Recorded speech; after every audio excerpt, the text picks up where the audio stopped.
Je vais vous montrer comment créer une table des matières. Ça aussi, ça peut être très utile quand vous faites un très gros travail où il y a beaucoup de pages et que vous voulez que la personne soit capable de bien se repérer dans votre document. C'est important de créer une table des matières. Donc moi, j'ai pris par exemple un travail que j'ai fait à l'université qui contient 52 pages.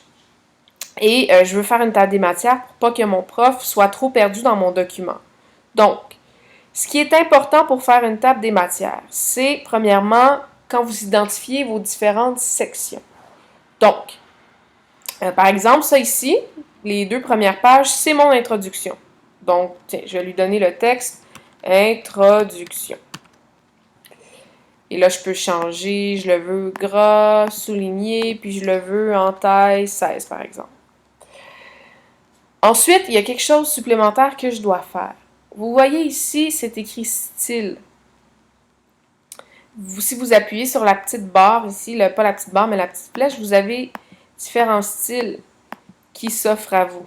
Titre, sous-titre, etc. Il faut absolument choisir un de ceux-là pour que ça puisse fonctionner avec la table des matières. Donc, introduction, pour moi, ça, c'est le titre d'une section. Donc, je vais sélectionner titre. Et là, bien sûr, ça va changer un peu le style, mais ça, vous pouvez, après ça, aller le changer si vous le souhaitez. Donc, moi, je veux titre parce que c'est le titre d'une section, donc j'appuie sur titre. Je continue. Hop. Ah, là, c'est mon chapitre 1. Donc, chapitre 1, je l'ai écrit. Je dois aller sélectionner que c'est encore un titre. C'est le titre d'une nouvelle section. Ma scolarité. Ça, c'est un sous-titre. Donc, chapitre 1, et à l'intérieur de mon chapitre, j'ai des sous-sections. Donc là, je ne vais pas lui donner le nom de titre, mais je peux choisir, par exemple, sous-titre ou titre 1, titre 2, c'est comme vous voulez. Moi, je choisis pas sous-titre, mais titre 1, tiens. Et là, vous faites ça dans tout votre document. Vous devez faire attention, il faut vraiment que vos chapitres, sous-titres et titres de section, tout ça, là, ça soit configuré avec ça ici.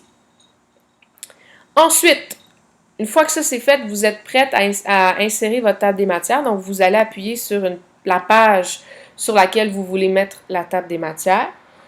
Vous allez dans Insérer et vous sélectionnez Table et Index. Hop, je pèse là-dessus.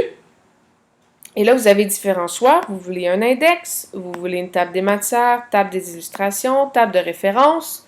Moi, je veux table des matières. Donc, je fais table des matières et vous avez différents choix qui s'offrent à vous. Quel genre de table des matières vous voulez. Moi, j'aime bien moderne, comme ça ici. Vous faites OK et regardez ce qui apparaît. Toute ma table des matières avec chacun de mes titres, de mes sous-titres et les pages auxquelles on retrouve ces différentes sections.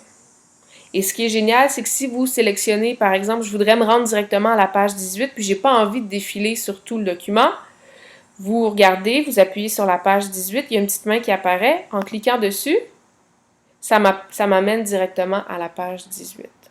Donc, ça peut être super pratique quand quelqu'un consulte votre document en ligne, mais même quand il consulte en version papier, c'est beaucoup plus facile de se retrouver à ce moment-là.